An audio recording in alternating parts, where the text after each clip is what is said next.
My golden Bengal, I love you. Forever your skies, your air make music in my heart. My golden Bangla, I love you. In the spring, the song from your mango groves makes me mad with joy. In autumn, in the full fields, what did I see?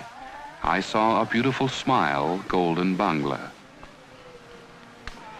What radiant beauty, what sublime shade, what affection, what emotional attachment your mantle has spread from the roots of the banyan tree to the river banks. Oh, Mother, the flow of words from your lips strikes my ear like a stream of nectar. When there is a hurt expression on your face, I am immersed in tears. Oh, my Bangla, I love you. In this perfect home, I have spent my childhood. By mingling with the dust and the mud of your land, I consider my life fulfilled. At the end of the day, in evening time, when you light the lamp at home, then I leave everything and run to your lap. Oh, my golden Bangla, I love you. Those words, now the national anthem of Bangladesh, were written by a Bengali poet who died 30 years ago. The country of which he wrote has seen more hate than love in the last year. Today, another man is charged with the job of returning East Bengal to the state in which the poet really imagined it. His name is Sheikh Mujibur Rahman, Prime Minister of Bangladesh. Still, we are human beings. We don't like to take revenge against anybody. We want to say, we want to live like human beings, as a free, independent country. And Bangladesh is a reality.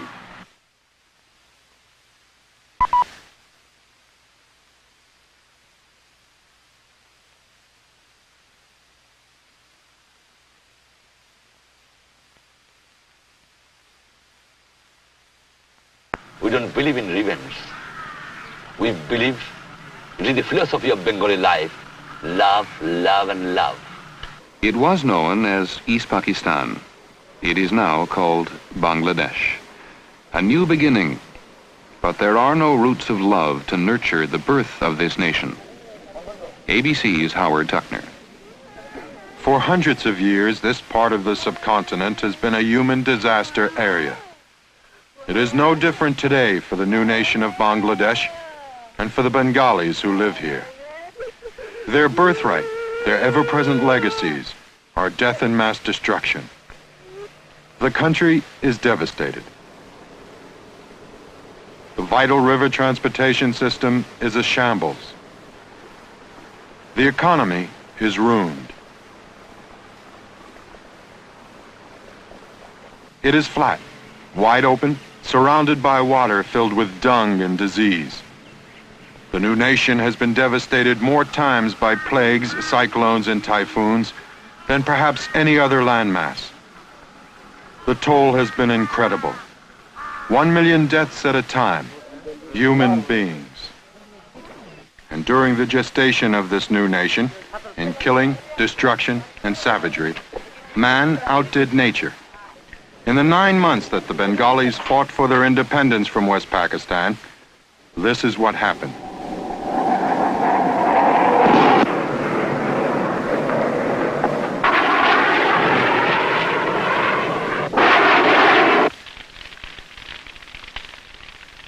Pakistani forces and Bengalis supporting the Pakistanis massacred Bengali civilians.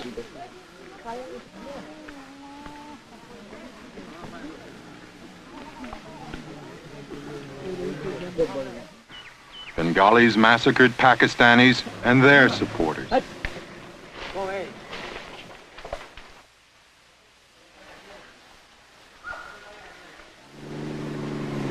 The Indian Army and Air Force came in on the side of the Bengalis. There was more death and destruction. In thousands of Milais, rampages that made Milai look like a tea party, millions of people died here, and a large portion of the world seemed to shut its eyes and its mind to what was happening.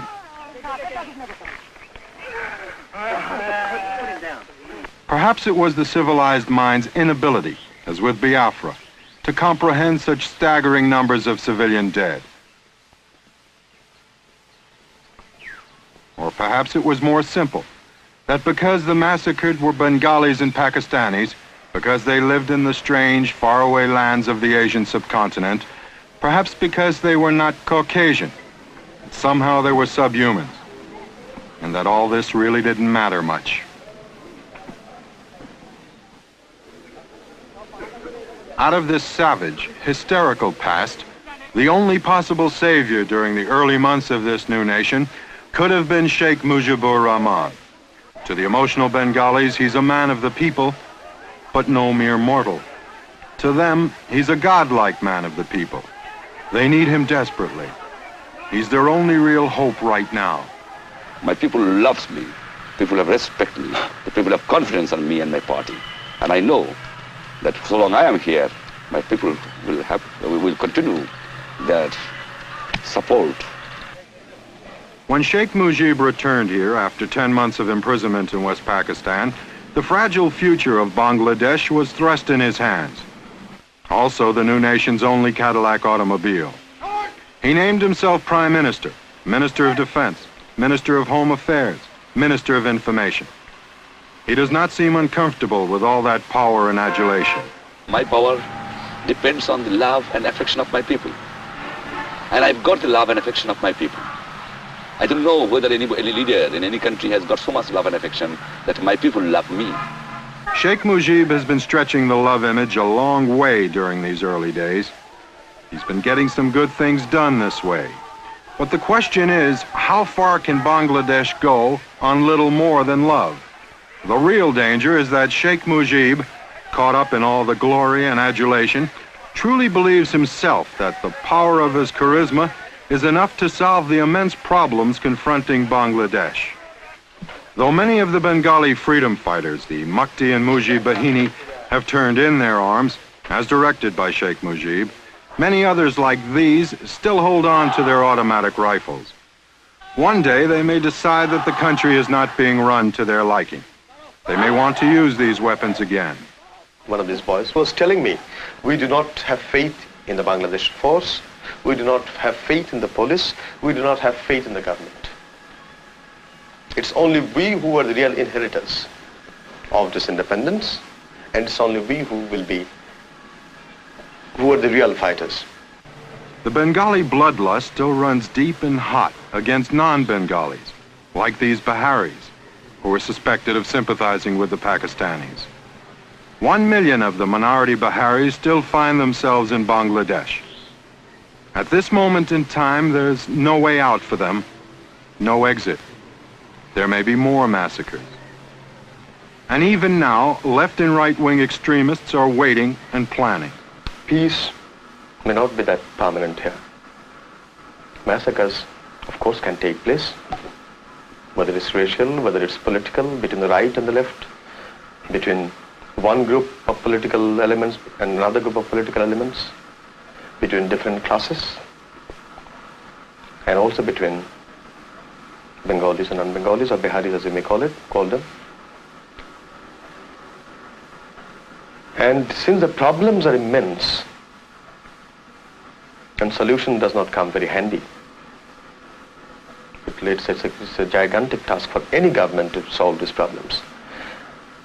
Convulsions of a political nature will take place year after year. That's my personal belief. Year after year. Year after year. Perhaps Sheikh Mujib's inspiration, his magic, will prevent this.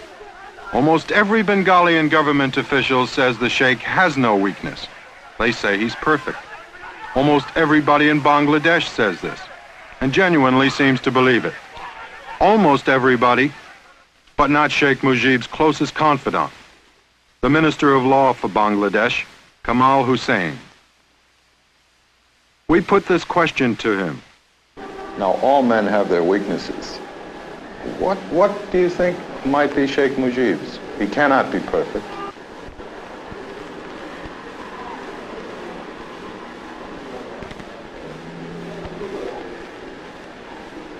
Well, I don't know. I think you might say that perhaps in if optimism is a weakness, you might say that, he is an optimist. He always expects things to work out. He has an enormous faith in the capacity of, the people to do things. And sometimes, this kind of optimism may mean that you may have put more faith than a situation demands, and this may lead to certain disappointments.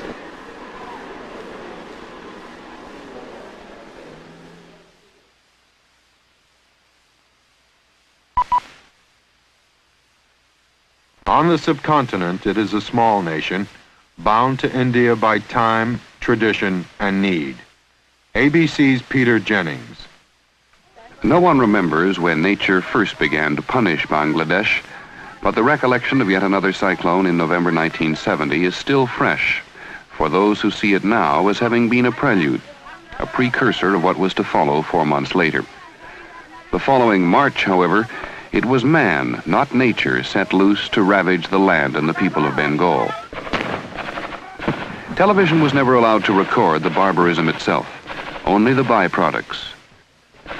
Between 5 and 10 million people fleeing from something we could only see in their faces. The border states of India were soon pockmarked with slums they called refugee camps. This, though it was hard to believe, was better than what they had left behind. For some, it was still not enough. Many escaped death by violence to find only death by disease. All the good intentions of a sympathizing world never did solve the problems of sanitation and overcrowding.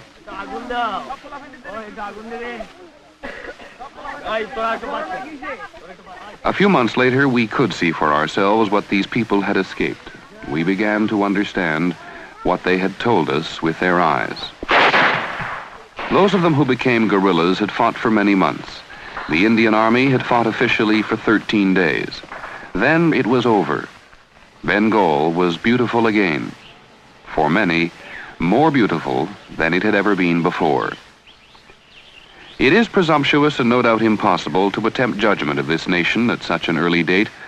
Yet this is not a nation just emerging from the drawing board, but a timeless piece of land on which more than 65 million people hope not only to survive, but to prosper. And suddenly, the people were going home.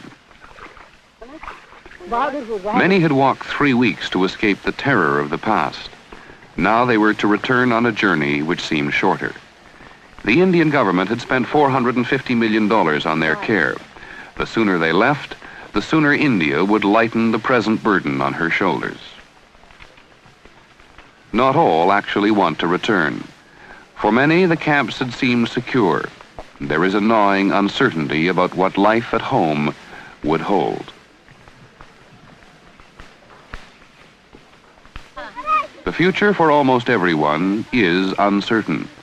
Government officials may speak glowingly of plans and expectations, but they are still guessing, for the government is not yet geared to be specific. Because I have to arrange food for my people first, and there I have to give them houses because everything has been burnt. I have to restore communication system. I have to arrange the employment of my people. That is a serious problem I am facing. One anticipated problem has not developed. There is not the mass starvation that had been predicted. Barring new natural disasters and given a reasonable amount of immediate aid, widespread famine will not occur.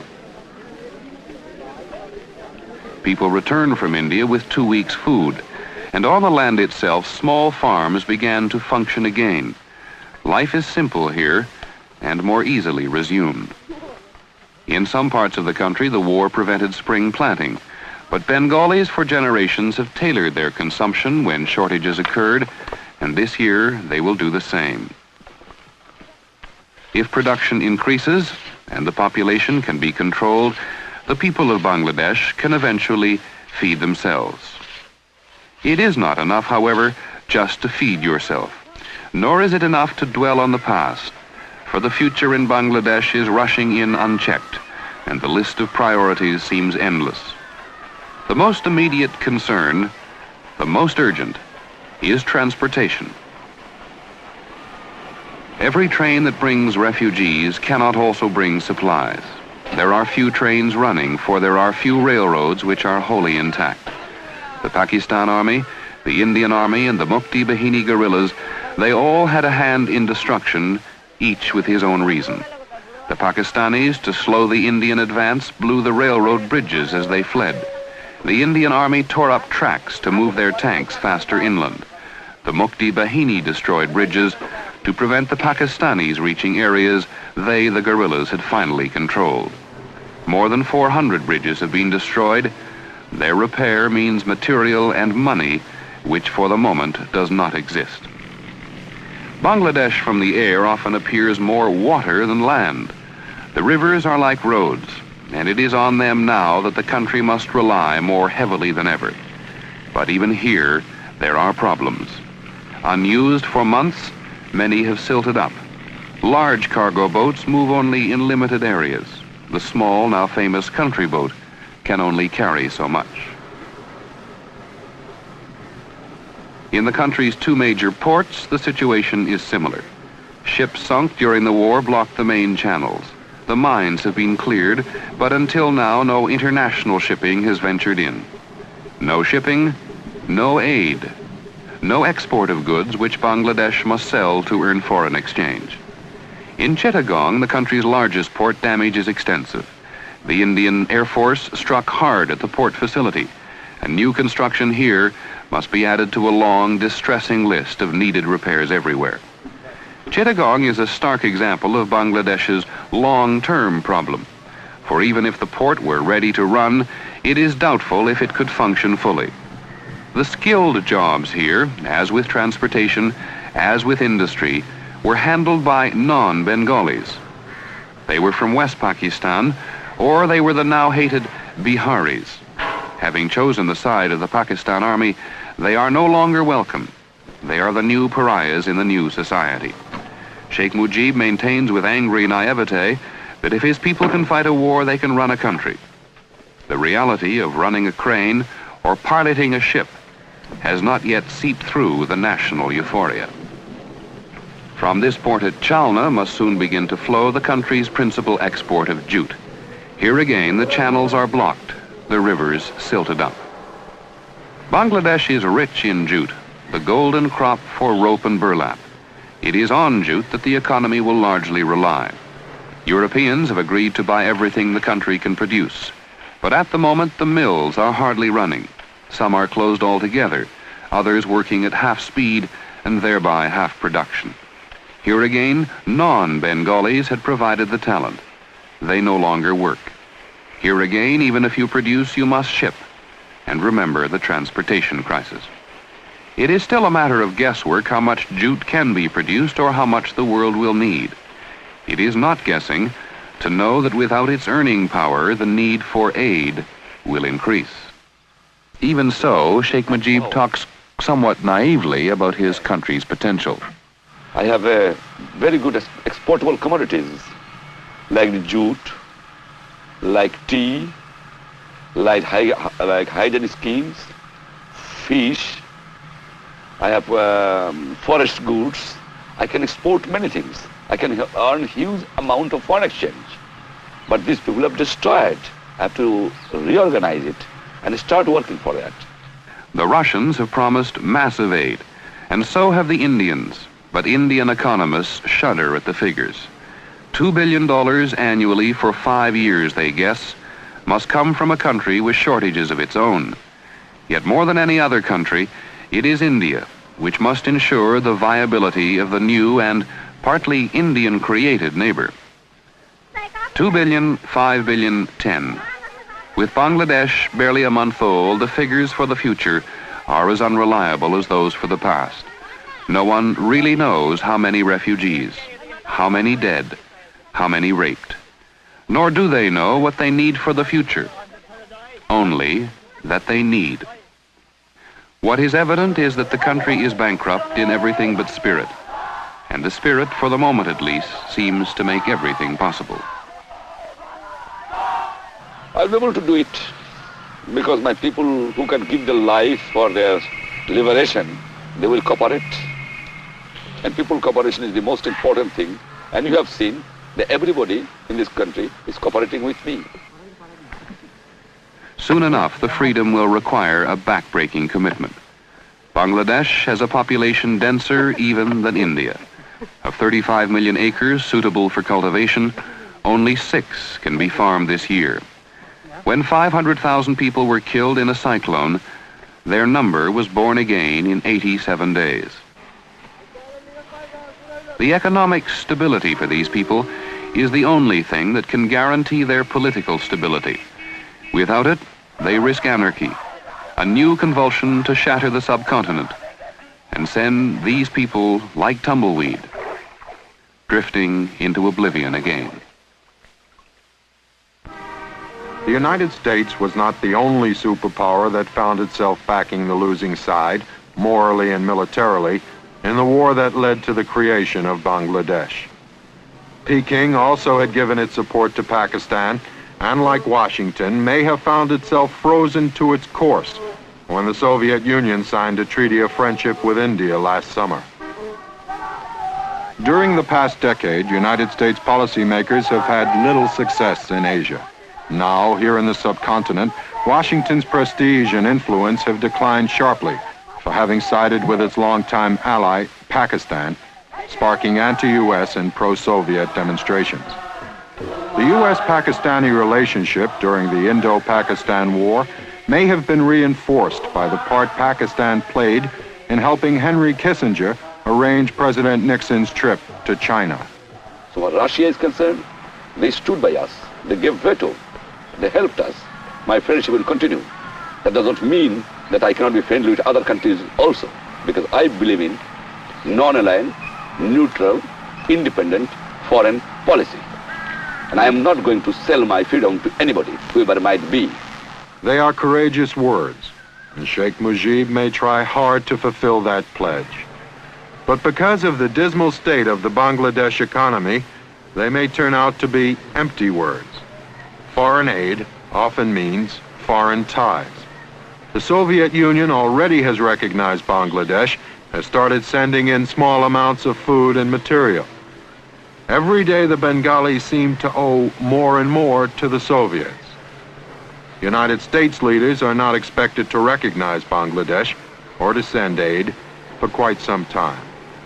They should have come forward, at least for the sake of humanity, to save my unfortunate people. Unarmed civilians were killed by the barbarous army of Pakistan. We expected, as a democratic nation, that the United States administration should have been protested, at least to say that don't do this at least for the sake of humanity. I am sorry. They have not done it. Sheikh Mujib wants U.S. aid desperately. In interviews, he tries to mask his feelings about the U.S. government, but on occasion, they explode. You are a very powerful country. I know that. But power comes from the people, you remember it. You have a sufficient force in Vietnam. What you have done? You have fought. You have fought. You have failed to conquer it. Because people are against it. Who can produce the best mechanized army in the world? American government? But you have sent everything to the Vietnam. Is it possible for you to conquer it? No. In 3 weeks, 2,000 miles from this land of golden Bangla, President Nixon will arrive in Peking for meetings with Zhou Enlai. The superpowers have many urgent matters to discuss. The future of Bangladesh and its people may not be high on the list of priority subjects, if Bangladesh is on the list at all. And when the Peking meetings end, they will still be here, waiting for the next cyclone, the next typhoon, the next massacre, and the next day of hope.